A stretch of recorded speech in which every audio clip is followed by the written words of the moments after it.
Hello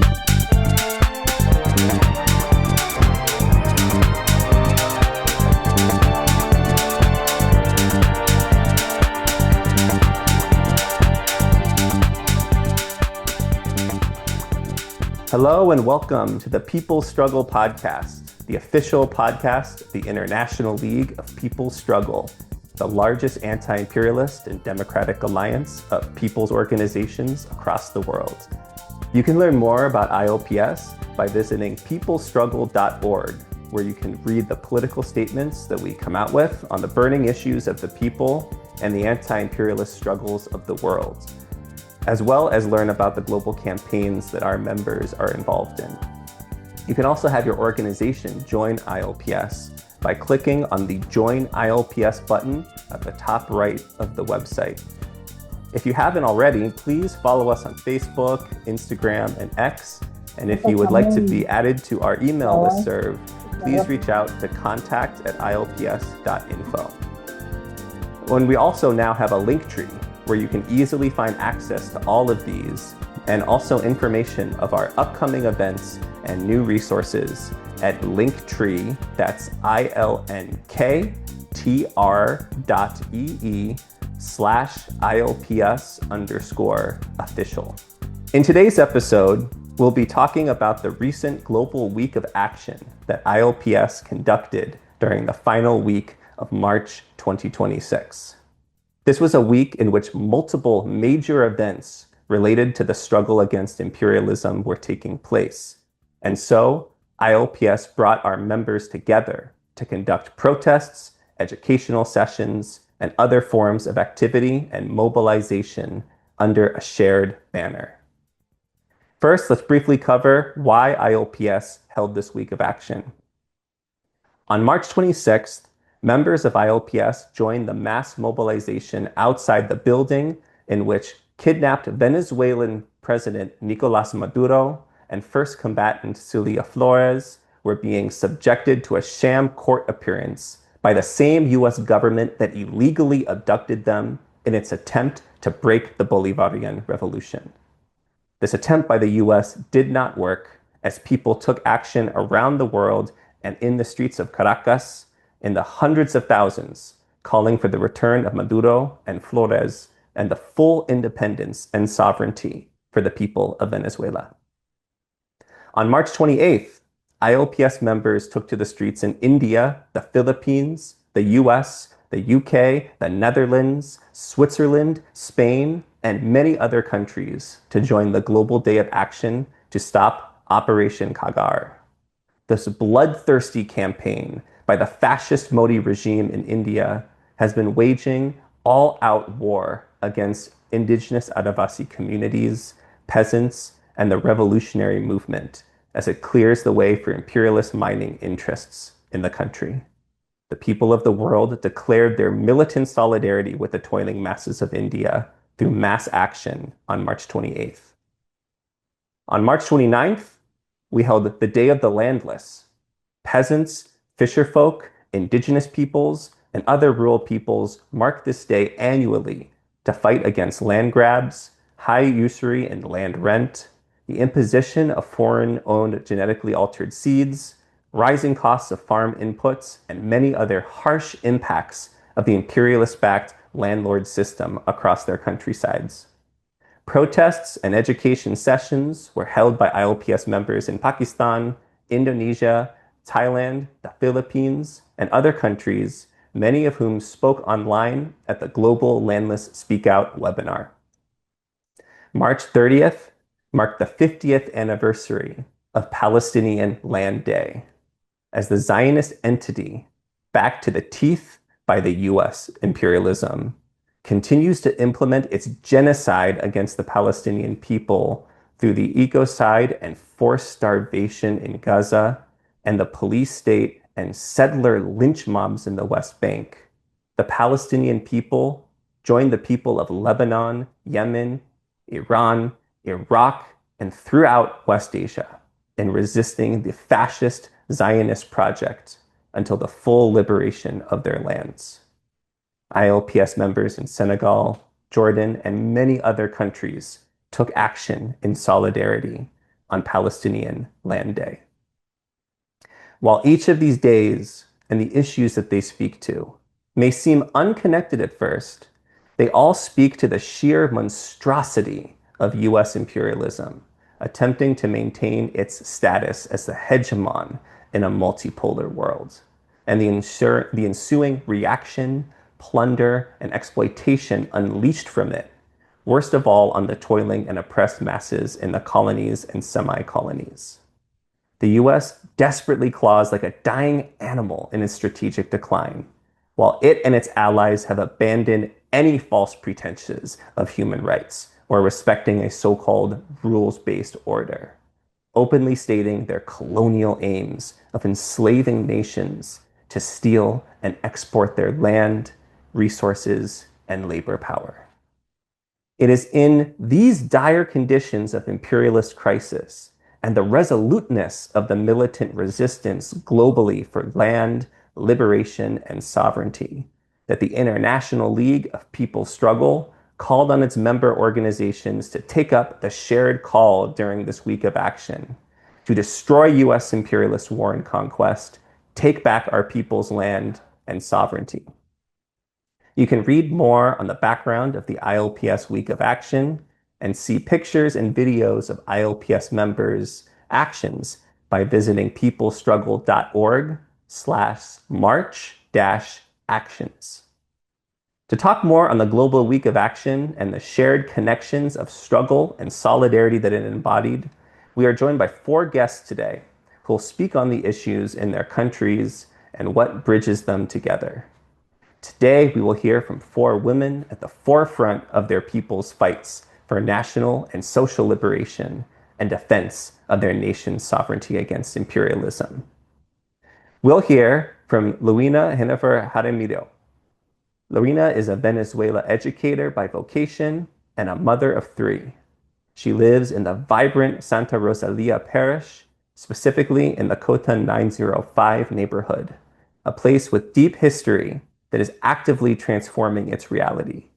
She is a tireless advocate for the rights of children and adolescents through her roles as a Somos Venezuela Brigade leader, neighbor, wife, and teacher. She raises her voice as a victim of sanctions, working every day from the grassroots level for the well-being of her community. We'll also hear from Sharanya Nayak.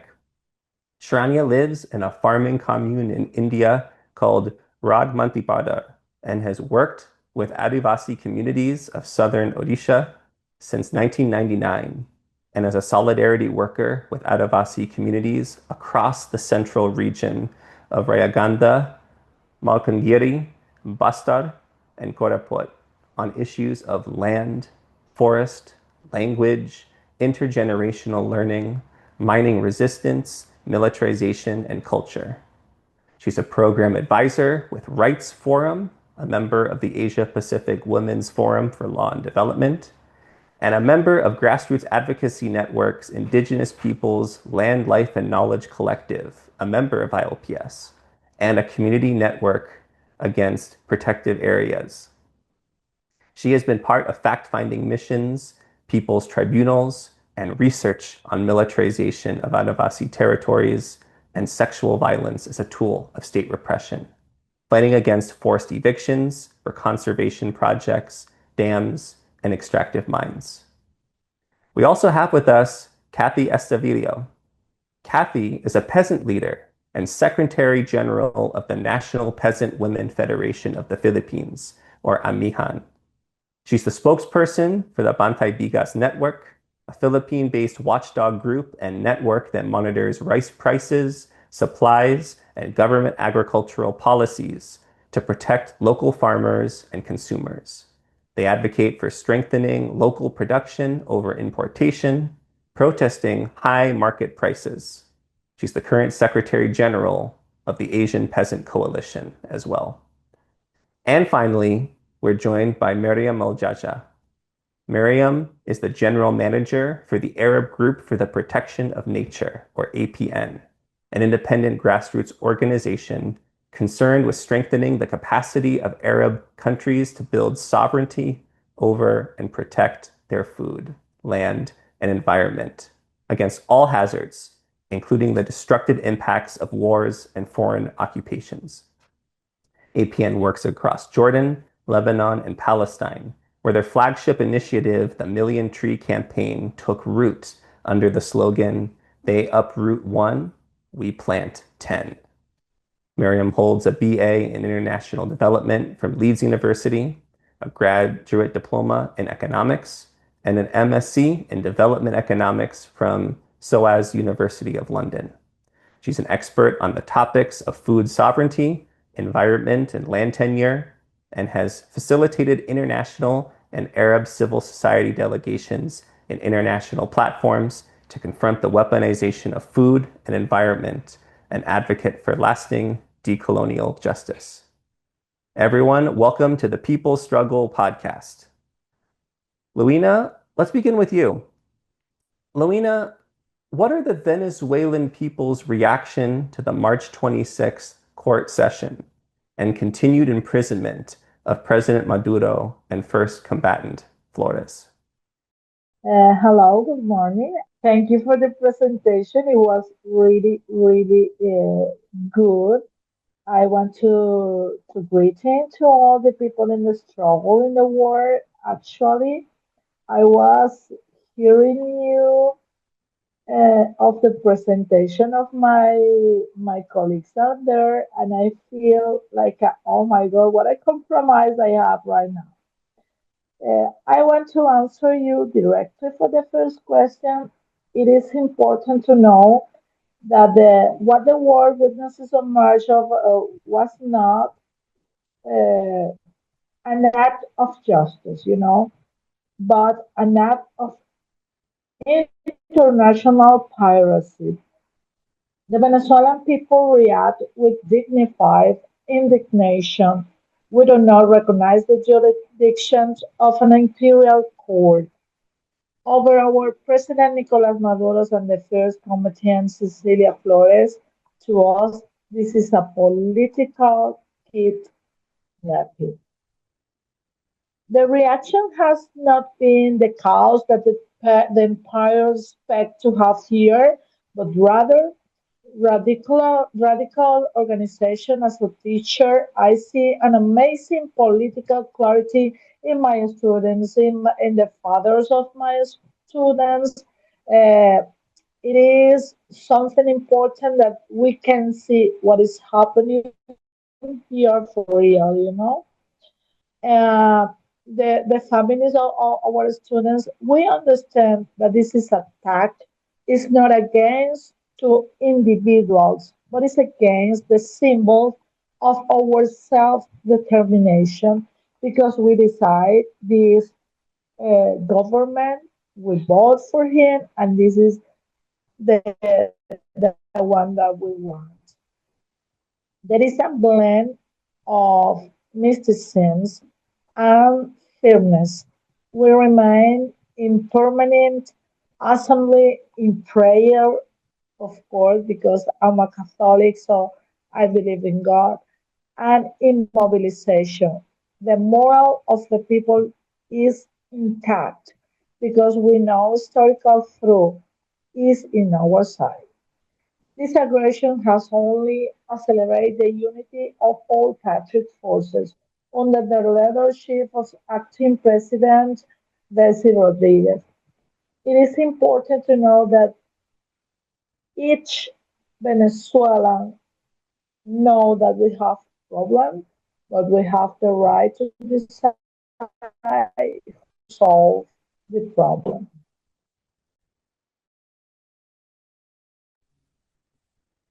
How has Venezuela and the Bolivarian Revolution been adapting to the US aggression since the start of this year?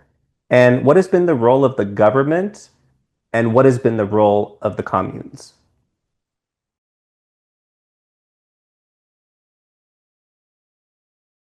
Well, in the role of the government, okay, let's start with that. In 2027, Venezuela, the state has made a qualitative leap in the face of the blockade. The government has depend the transfer of the power. Management has focuses unprotected social welfare, optimizing resources through technology and direct contaction, and breaking through bureaucracy to reach where the people need it most. It is not for any people in the world that we have uh, food, health in our hospital. Everything is free. The role of the communes. Oh, this is where the magic of resistance happens. You know, we are the best in the world. The communes have evolved from organizational structures into living systems.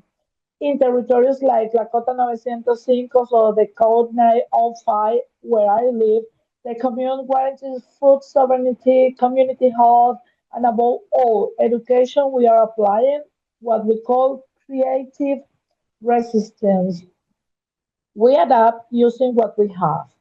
If we they take away our technology, we use critical pedagogy. If they block spare parts, we innovate with popular engineer. The Bolivarian revolution today they stand on popular self-government, provide that the best defense against imperialism is a community that now is the master of its own destiny. We decide what are we going to do in our territory right now. We don't need that anybody in any other country in the world come here to say what are we going to do. Thank you so much, Luina. And that's such a powerful reminder that the strongest defense against imperialism is a community that knows its own destiny and is willing to fight to push for its own destiny. Thank you so much. Let's go over now to Sharanya from India. Sharanya, can you explain to our listeners what Operation Kagaar is and how does it fit into the imperialist interests and the fascist regime in India today? Thank you, Cody, and greetings, revolutionary greetings to everyone and to our panelists. So, Operation Kagaar is basically, extremely violent call by the fascist Modi regime that has Kagaar means the edge. So, it basically signifies that the state, the violent nation state will use all forms of force, all forms of violence and militarization to push the communities and the revolutionary comrades to an edge where they will be forced to give up their, resistance and revolution. But what it really meant in real terms. So this came around the mid 2024 after the Modi government's third, election victory in the so-called democratic elections of India. And they used the Operation Kagaar as a means to basically crush all forms of dissent and resistance and any opposition to the fascist imperialist agenda of rolling out mining projects. Now this government has been pushing mining projects not just in Bastar and but also in all of central India, in the northeast of India, as well as in India occupied Kashmir and the southern states. So mining is somehow it comes across to us as mining is now the most major and export of minerals. So it's not for domestic consumption. It's all for export oriented, extractive economic, industrial economic push. And this is what they call as the golden, economic era of the Modi government. Now, in order for mining to happen, lands have to be cleared, resistance has to be put down, any form of opposition has to be crushed. And that is only when these mining corporations, whether it is the Adani, Ambani, or international mining corporations like Rio Tinto and BHP Billiton, which can actually start operate mining operations. So Bastar is like a testing ground. How you can use extreme forms of militarization and violence, like uh, unaccounted for encounter deaths, fake encounters, custodial torture and custodial killing, incarceration of tens and thousands of Adivasi boys and girls and elders, and how can you use militarization in the name of peace and law and order to crush any form of resistance, push people out of their lands, vacate all these lands, and hand over these non occupied, non-inhabited lands to mining corporations for their profiteering, for their extraction. And because indigenous communities have collectively resisted, not now, not in since independence, but since the last 200 years, ever since the first war of independence of 1857, indigenous communities have organized and resisted every form of colonization, imperialism, and fascism, and it continues till today. So even if Modi says that the war that because March 31st, 2026 was the deadline for Operation Kagaar, where they said that by March 31st, 2026, we would have decimated the CPI Maoist party.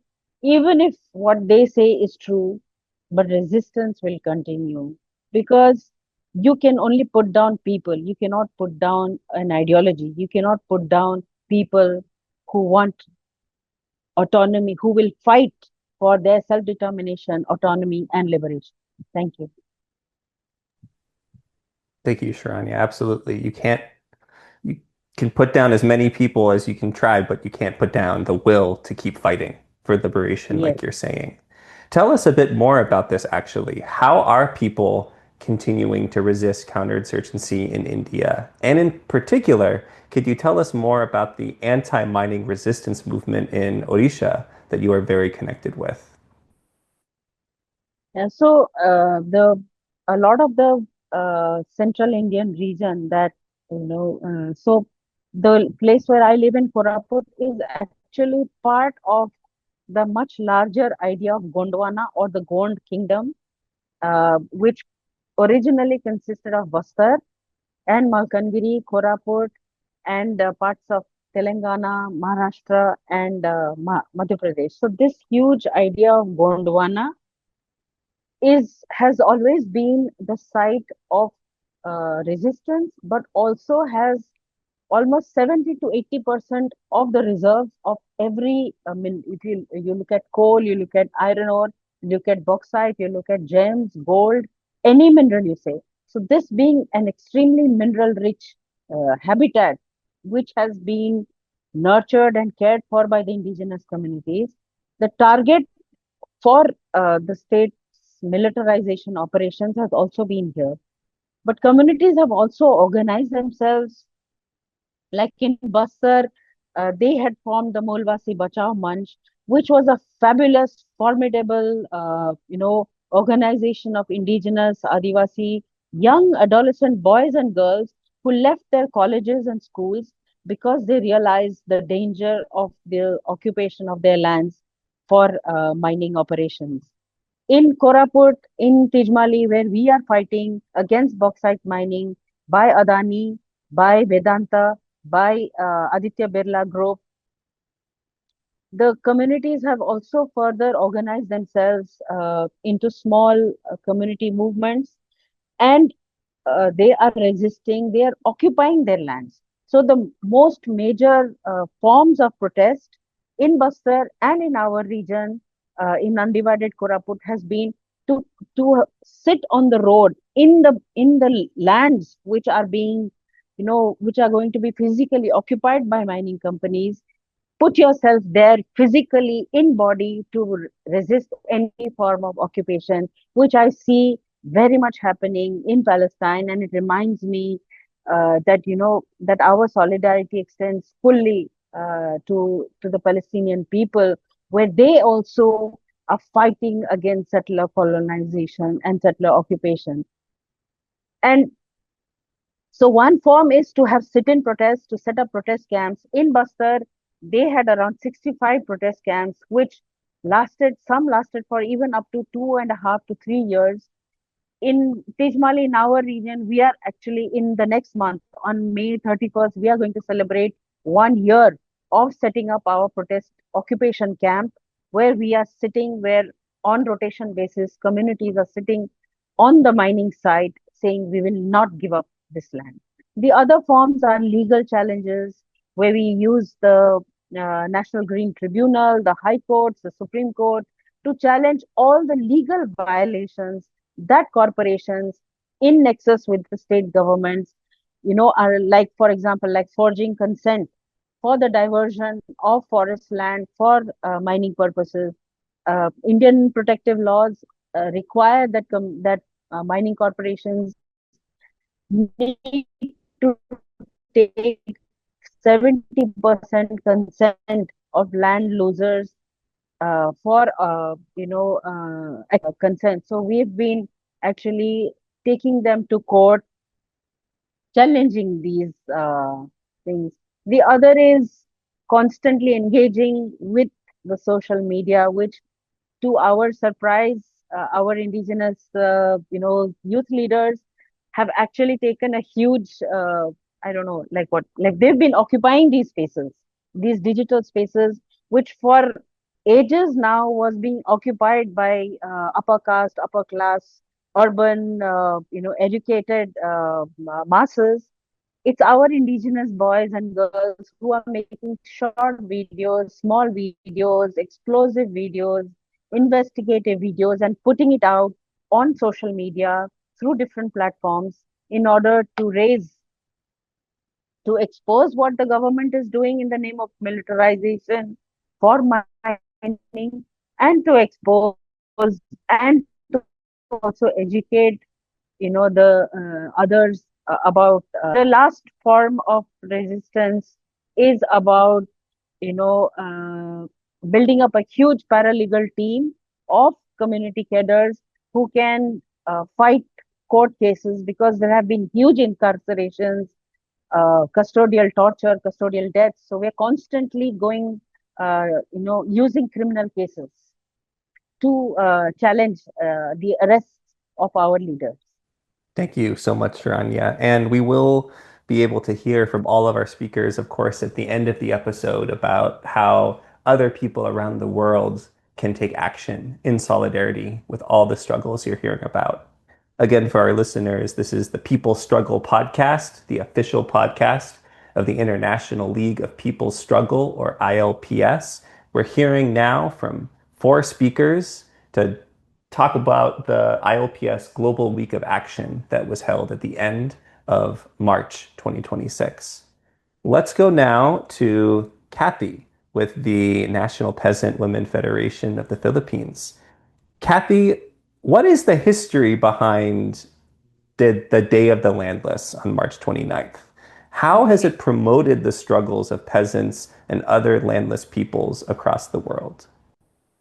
Okay, thank you, Cody. Yeah, the Asian Peasant Coalition have been what do you call this? Every March 29 is really a historic event for the people's struggle for land and resources in the Southeast Asia and also in the global South.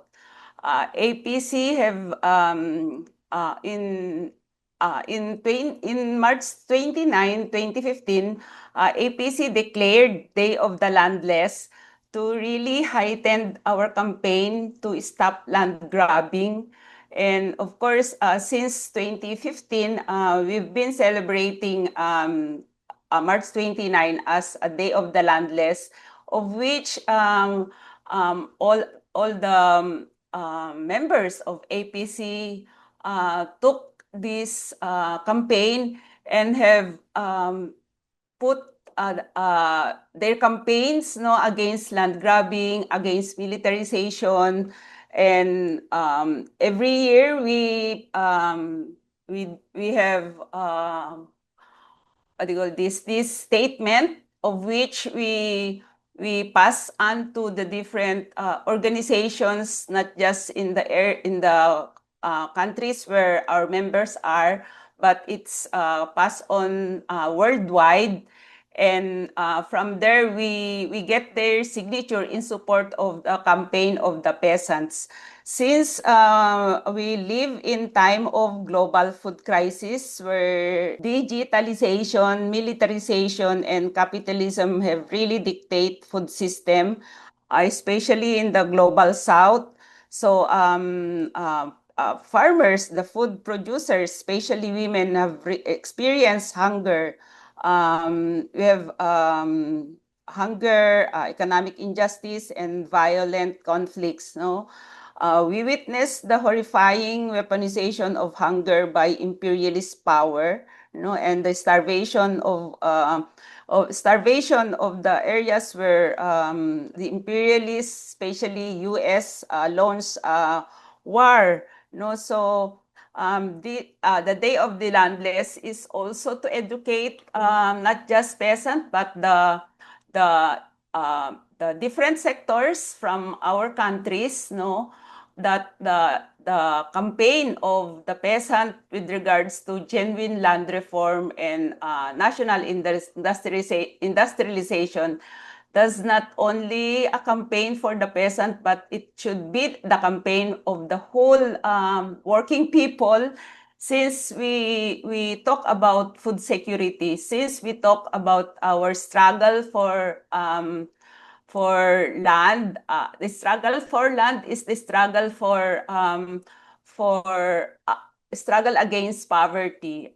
We think the struggle for land is the struggle against imperialist domination.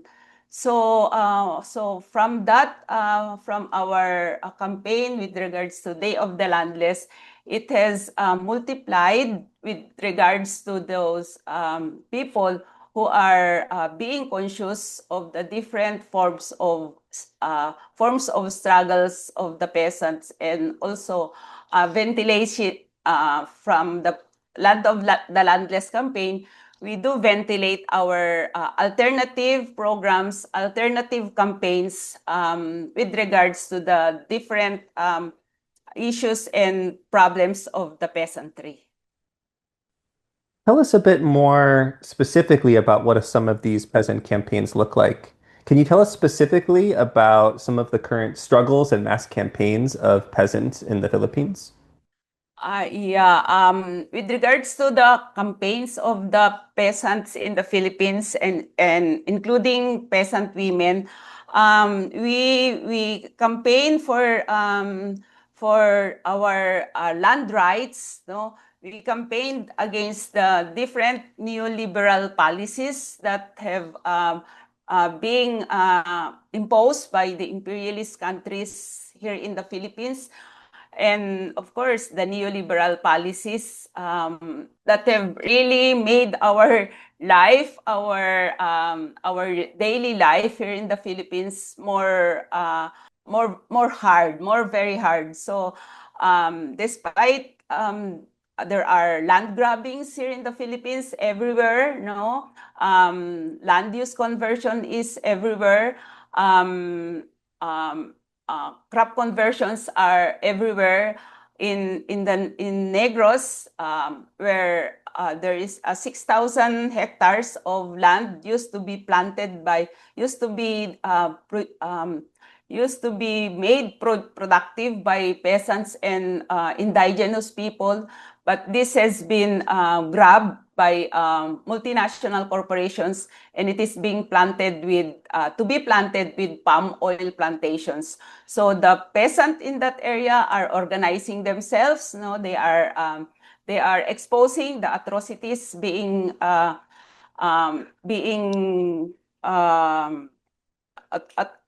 atrocities of the landlord, and also so when they exposed the activity, they even went here in the Philippines to expose the land grabbing and the problems they are facing.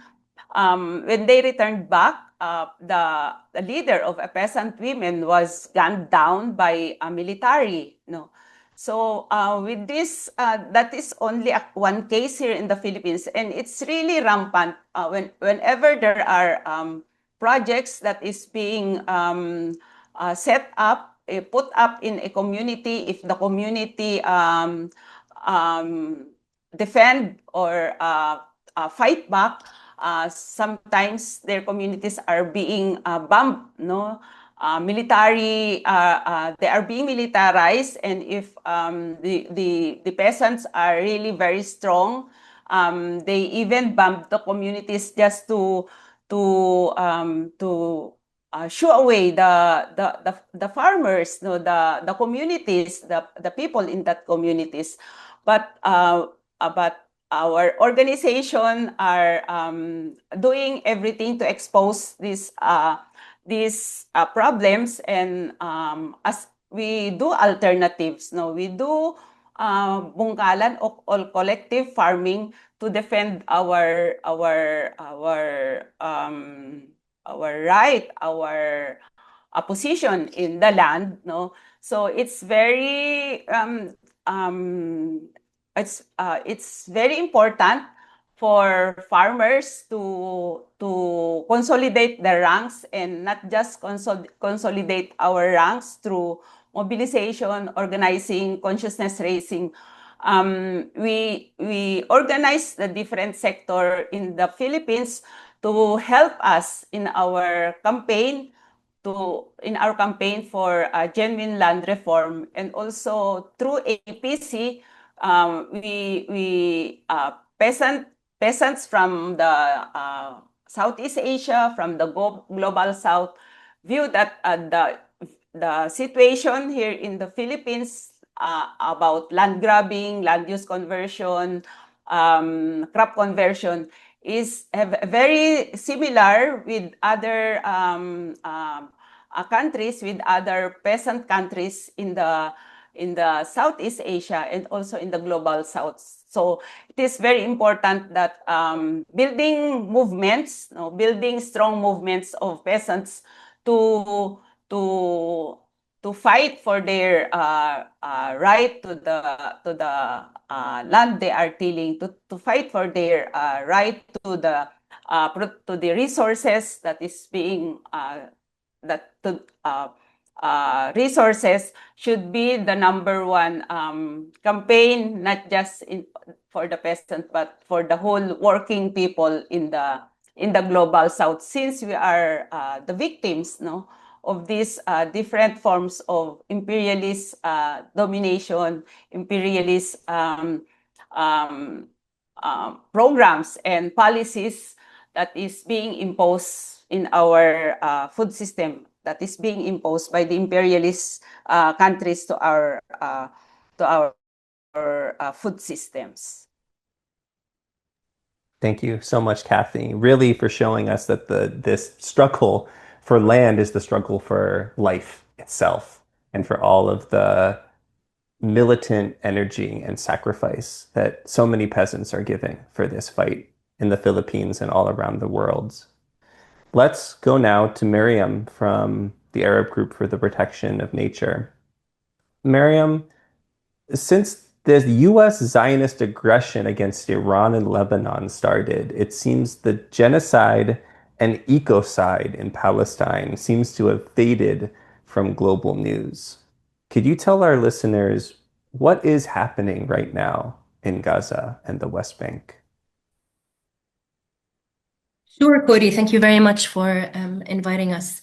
So, of course, while people remain steadfast in Gaza, in the West Bank, and the rest of Palestine, in the context of of a growing solidarity and appreciation between Gaza and Iran, as well as Lebanon, on the people's level, Israel's plan to ethnically cleanse Gaza has continued. Since the ceasefire, we've recorded more than 13 violations per day in Gaza, with over 700 documented martyrs, most of which are, children and women.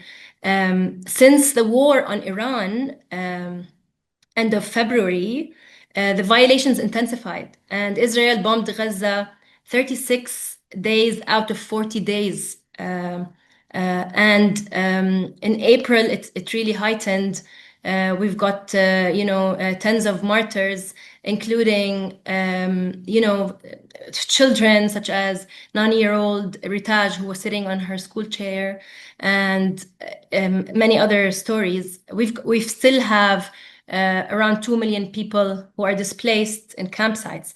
Now, if we talk about how things are going in terms of the entry of humanitarian aid and essentials, since the ceasefire, only we got 100, an average of 100 trucks out of 600 trucks that should have been entering Gaza. So it's 18% of the agreed number of trucks. But after the war on Iran, this number also decreased drastically, at times less than 50 trucks per day. So there have been entire closures at times, which has impacted the prices, especially in Ramadan. There was an induced starvation during Ramadan.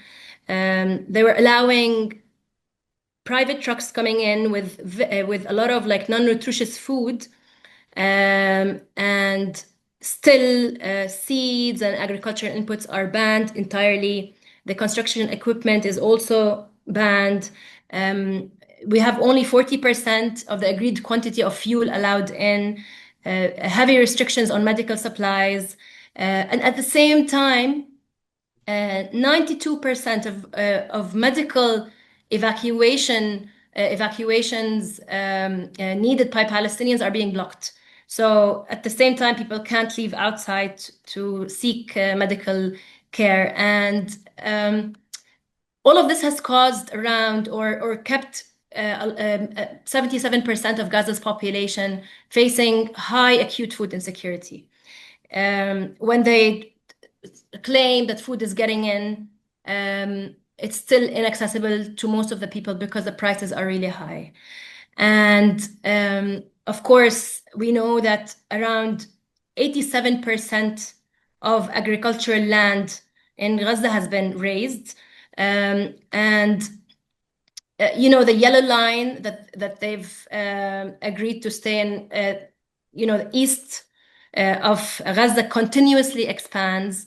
Israel controls over 55% of Gaza's land area, and they're, increasing military posts and everything that hinders people's return to their lands. Of course, the plan is to keep on demolishing and wiping out vast areas to create probably, to invest in real estate in Gaza, and to continue, the genocide, and say this is a land without a people for a people without a land, like they've always said.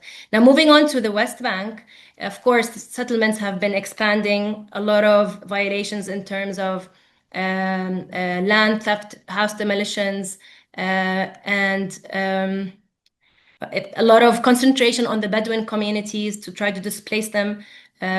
Since 2023, there are 38 entire communities in the West Bank that have been displaced. There are many, I don't want to speak a lot, but they've also changed a lot of policy through Knesset, which allows more control over areas A and B and C in the West Bank. So they can now, confiscate land immediately. It doesn't have to be uncultivated to be confiscated. And lastly, to wrap up, there's also the decision passed by the Knesset to allow the death penalty only to Palestinians. And we have over 9,500 Palestinian prisoners in Israeli torture camps, which they can be, falsely convicted and sentenced to death. What forms does resistance against this genocide and ecocide take at this time? And also tell us a bit about what your organization is doing to support the people on the ground right now. So there are many forms of resistance, and because we're an organization that focuses on enhancing food sovereignty, we've been precisely in Gaza cultivating all of the accessible agricultural land to combat the weaponization of food. We've worked with 800 farmers in the north, center, and south of Gaza. We produced over 8 millions, 10 million kilograms of vegetables to combat this famine, and we've been planting wheat and other fruit trees, and we try to root the farmers as well as the people at the same time. And also the Million Tree Campaign, which you've mentioned at the beginning, we've planted over 3 million fruit trees, including olive trees across Palestine, with over 35,000 farmers to root them. But there are many other forms of resistance happening. So basically, you have Palestinians resisting through creating alternatives for schools that have been demolished. So you have online schooling, you have a lot of work on rebuilding through alternative means, through mud and rubble. You have a lot of mental health and psychosocial support from Gazans to Gazans. You have a lot of orphan support programs and medical initiatives carried by Palestinians in Gaza with the diaspora, Palestinians, and solidarity groups. You have also a lot of independent journalists working outside of Gaza, but also journalists who, after the systematic targeting of Gazan journalists, still appear to try to report. And of course, it's really important to highlight the importance of actual concrete solidarity that is happening from outside of Gaza, including, for instance, the freedom flotillas, all these regional and international grassroots organizations and initiatives that have been, supporting us as actors on the ground, because they do have independent funding and they have independent agendas. We've been together, really impactful on the ground. Thank you so much for sharing, Mariam. And really, truly, Palestine is still at the center of all of our hearts and is still the beacon of resistance for all of us to look at. So, still, our deepest solidarity goes out to the people of Palestine who are fighting one of the most heroic battles that we have seen against one of the most fascist entities that has ever existed, the US-backed Zionist entity. I wanted to finish by posing a couple questions to all of you. Thank you again so much to Luina, to Sharanya, to Kathy and Mariam for sharing about not just what the struggles are looking like of the people on the ground in your countries, but also what the resistance, the people's struggle against imperialism and its local reaction is looking like. I want to pose these questions and have each of you answer them now.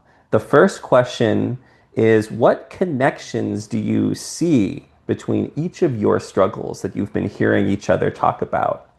How are each of your struggles related to the fight against imperialism? And we'll hear from Luina first. Yeah, thank you. I have something to say. Being here with so many experts is a huge commitment. I definitely feel the pressure to step up on my game. Uh, hear all your issues, and see how you fight again of everything is amazing. Our struggles are not isolated. They are different fronts of the same war. The imperialism that tries to judge our president in New York today is the same one is financing genocide in Palestine. The one disposes peasants of their land in India, and the one attempting to militarize the Philippines. All our struggles are against a system that puts capital above life. As an educator, I see that imperialism is also cultural. It tries to erase our identity so we don't know who we are. Therefore, our struggle is deeply anti-imperialist because it defends the right to exist on our own terms. Um, is what I feel because I see in this podcast specifically when my friend from Philippines speak, from the India speak, we are trying to find a way to show who how we are feeling of from our deeply cultural statements. We don't need to change. We don't want to change. I think this is the answer for the first question. Thank you so much, Luina. Sharanya, let's go to you next. What are the connections you're seeing between all of your struggles here today?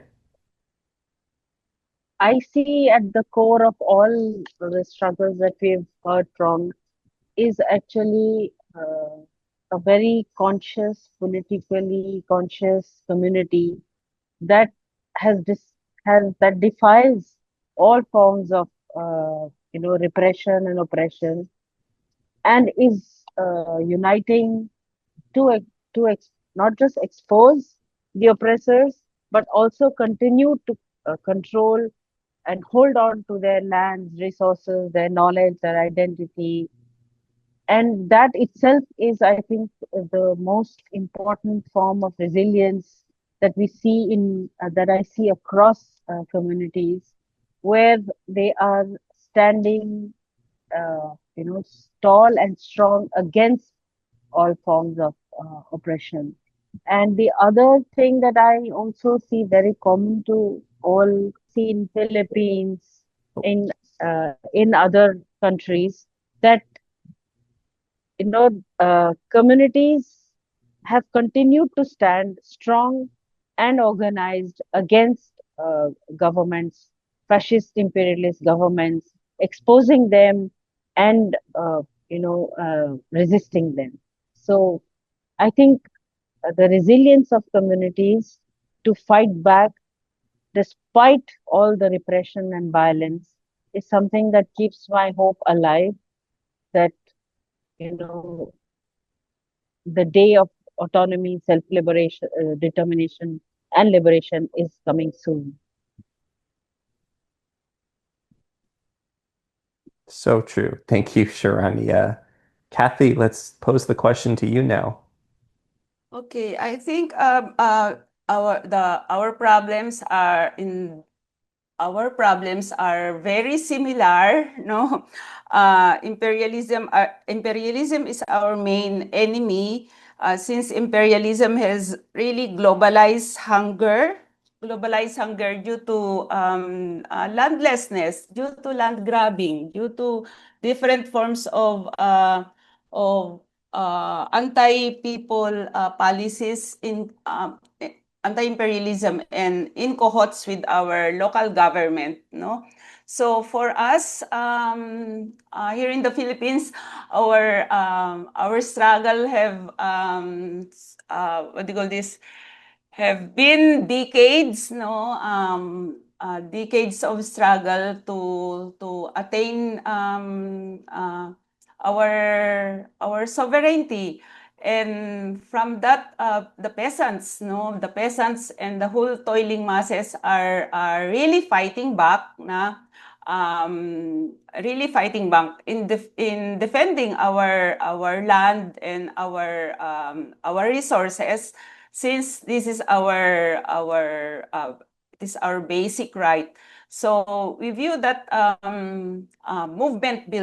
strong movement building should be a key to our struggle, since we have same enemy, same problem, and we should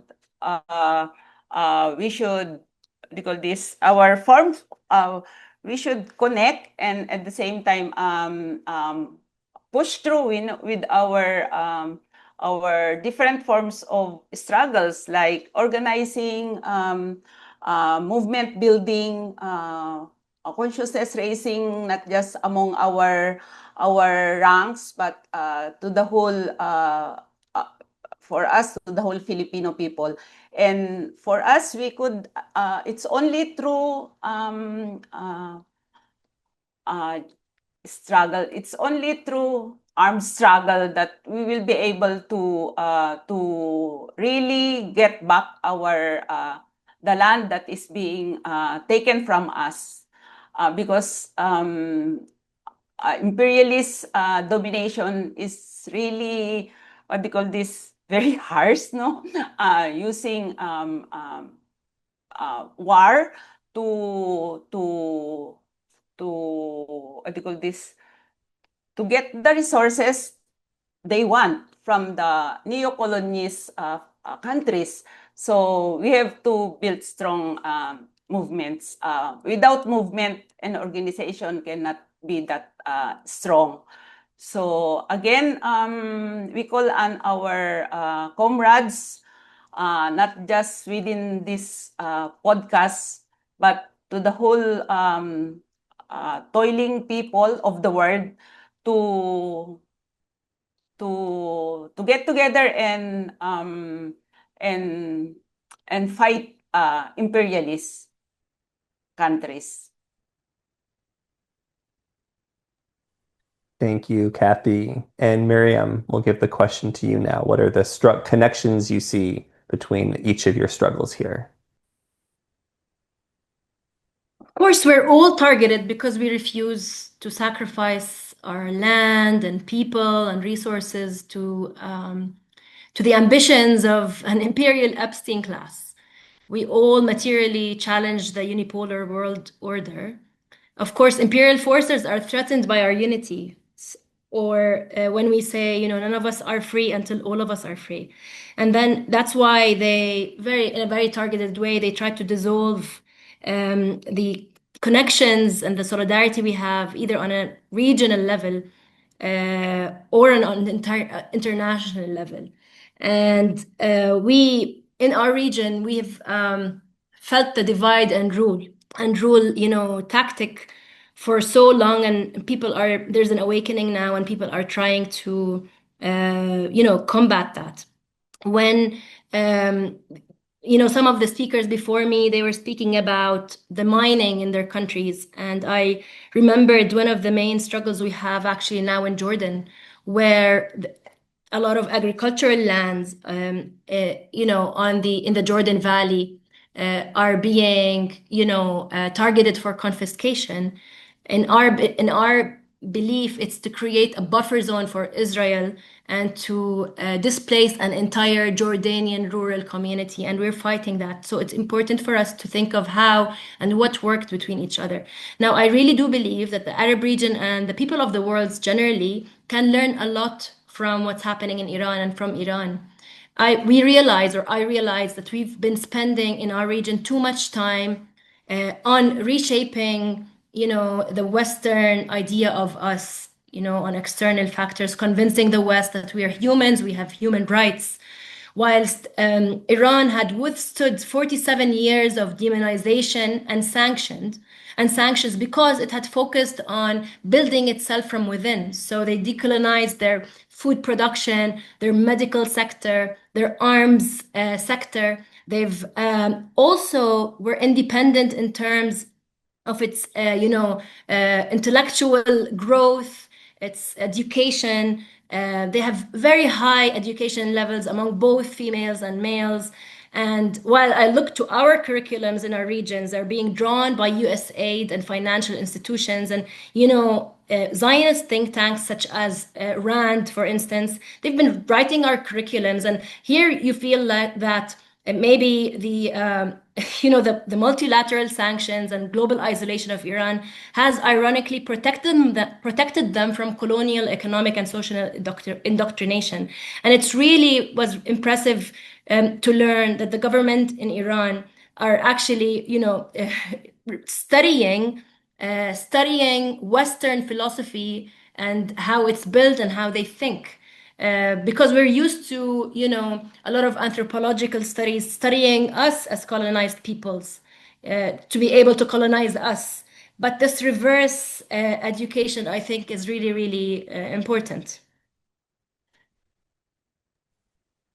Thank you so much, Mariam. And of course, as you just did, we all have to acknowledge the brave, very organized defense that Iran is giving against some of the most brutal US aggression that we've seen. We will actually be having our next People Struggle podcast that will focus on Iran and the fight for Iran's sovereignty and what the people's movement around the world is doing to be in solidarity with Iran. Thank you all. We have one more question I wanted to pose to each of you. And this question is, how can ILPS members and other people's organizations continue to take action in solidarity with Palestine, in solidarity with Venezuela, with India, with the Philippines, and the struggles of the landless and workers all around the world? What is it that our listeners and other organizations around the world should know about how to be in solidarity more? And we'll give the question to Luina first. Well, the first action of solidarity, it is the communication model.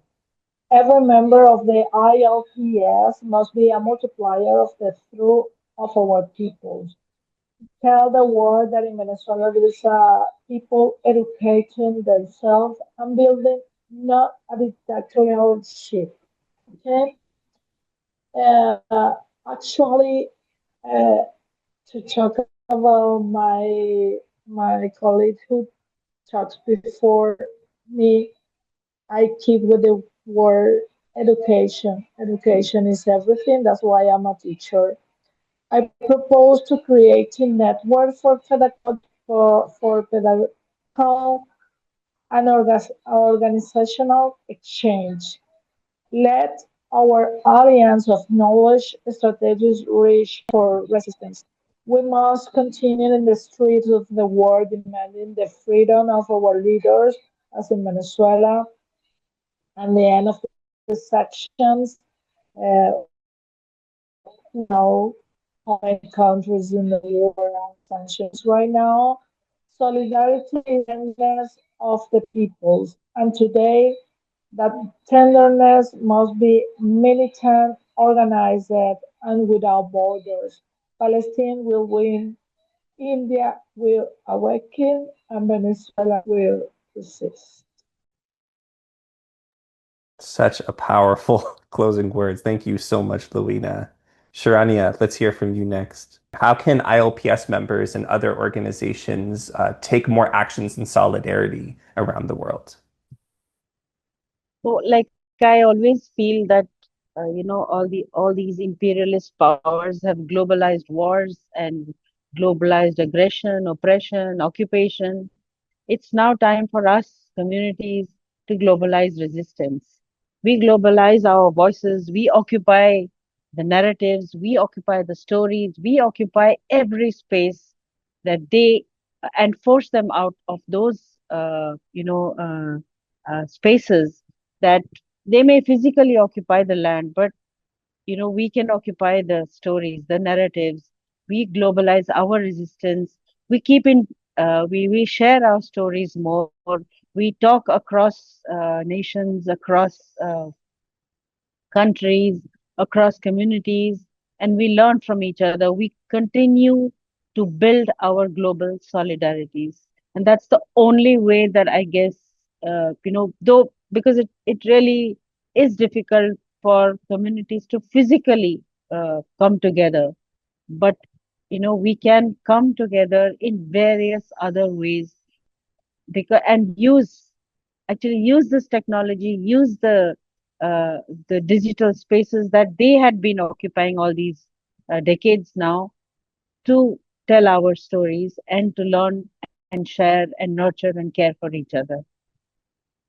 Thank you, Sharanya. Kathy, let's hear from you next. For us, from the Asian Peasant Coalition, and of course from the Philippines, since ILPS is a strong anti-imperialist global organization, it has a very important role in ventilating, in supporting our struggles through globalizing our resistance, like what Sharanya have said. So, we can hold regular online discussions. We could co-sponsor campaigns of our of the peasants, and of course, it has a very important role in uniting the different forces of the toiling masses, no, developing alliances across different sectors, from workers, migrants, women, youth, health workers, no, they are all they have a very critical role in winning back our critical role in our campaign for genuine land reform and national industrialization. So we also encourage ILPS to do regular podcasts on the different issues faced by the people, no, by the people, so we can really reach more audience, and of course I promote also, no, our alternatives with regards to our issues faced by the toiling masses, especially the peasant, no. So from this, we would like to thank OD and the ILPS for having this activity. I think this is the first activity of ILPS for in what do you call this, podcast activity of ILPS. So I hope this will not last. This will multiply, no, to be able to reach more people to be in solidarity with our struggles. Thank you, Kathy. And Mariam will give you the final word. Thank you so much, Cody, and thank you, everybody. It's been really important to listen to you and to listen to your ideas of how we can support each other. I will add a few ones that we were thinking of. So one is to enhance boycott campaigns and try to find common boycott targets. So expose companies that overlap with overlap with all of our struggles. For instance, Chevron is the largest operator of Israel's stolen offshore gas fields, and also is benefiting from Venezuela's oil. So I think if we try to find common boycott target, it would be great. Another issue which has already been mentioned, which is fighting colonial indoctrination. It's so important, and one of the conclusions we've had in our region as well is that it's so important to also do that through religious entities. So, the settler colonialism of Palestine and Lebanon and Syria and all of this has been pushed further by, for instance, some of the evangelical churches, some of the Islamic research institutes. Some of them are actually based in Israel. So there's a lot of work to be done in order to try to combat that. Actually, we've also come to know that these ideas of that colonizing Palestine is a religious issue is being propagated in the smallest villages in Ghana, to Philippines, to places where people, when they find out what's happening in Palestine, they immediately change course and they join the movement. So I think that's a good space to look at. It's important to always do what we've been doing in ILPS, to raise awareness of each other's campaigns and struggles, and try to unify our efforts. And also, there's also some space, I think, to influence and impact decision makers through trade unions and universities and others, because a lot of our governments are in alliance with the West because they have short-term gains, whether it's promised security or capital or whatever. And history has shown us that after your service has ended, you are part of my capitalist neo-colonial expansion. And I think we should always try to include that in our tactics. Of course, and lastly, it's really important to work on our local self-sufficiency, whether it's food, whether it's technology, whether it's others, and then try to work on our, South-South solidarity or our movements against imperialism in general. Yeah, these are my 2 cents. Thanks, Cody. Thank you, Mariam, especially with some concrete things that people can take away to act in solidarity.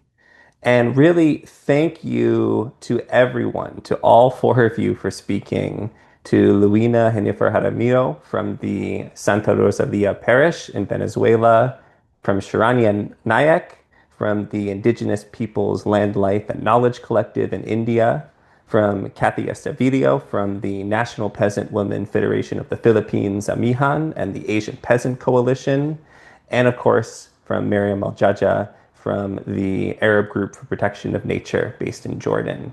Each of you was such a gift having you with us here, and all of the experiences that you told us give such inspiration, I think, to our listeners and all of our ILPS members around the world who are taking on such the brutality of US imperialism and the way that it manifests in their local countries. The anti-imperialist struggle is really picking up. The anti-fascist struggle is really picking up around the world. And I think each of you said it in your own way, but it's really through international solidarity, through linking our arms together and supporting each other's fights, through taking to the streets en masse, to organizing on the ground wherever the people are most exploited and really taking their lessons about how to fight forward, about taking up the megaphone, taking up the pen, and even taking up arms against the brutal war machine of US imperialism. In the end, the people united will never be defeated. And I think that's such a powerful message we're walking away from this episode with that each of you said. So that brings us to the end of our show. Thank you again to Luina, Sharanya, Kathy, and Mariam for joining us today, sharing your analysis and inspiration, and again, for all of our listeners and ILPS members around the world. The fight against imperialism takes somewhat different forms in different countries, but your sharing today reminds us all that we are bound by truly unbreakable links of solidarity and shared struggle, and that a victory for one people against imperialism and the forces of reaction is, in the end, a victory for all. We want to thank everyone again for tuning into the People Struggle podcast. Again, you can learn more about the ILPS and read our statements and other publications by visiting peoplestruggle.org. On the website, you can have your organization apply to join ILPS by clicking on the Join ILPS button at the top right of the website menu. If you haven't already, please follow us on Facebook, Instagram, and X by finding ILPS Official. And if you'd like to be added to our email listserv, please reach out to contact@ilps.info. And don't forget to check out our brand new link tree where you can easily find access to all of these things I just mentioned, as well as information of our upcoming events and new resources. We have a number of webinars coming up in the next few weeks, so be sure to look at the link tree to how to get added to those. The link tree is linktr.ee/ILPS_official. Thank you once again to everyone, our speakers and our listeners. We'll talk with you all again on another episode soon of the People Struggle podcast. Down with imperialism, and long live international solidarity.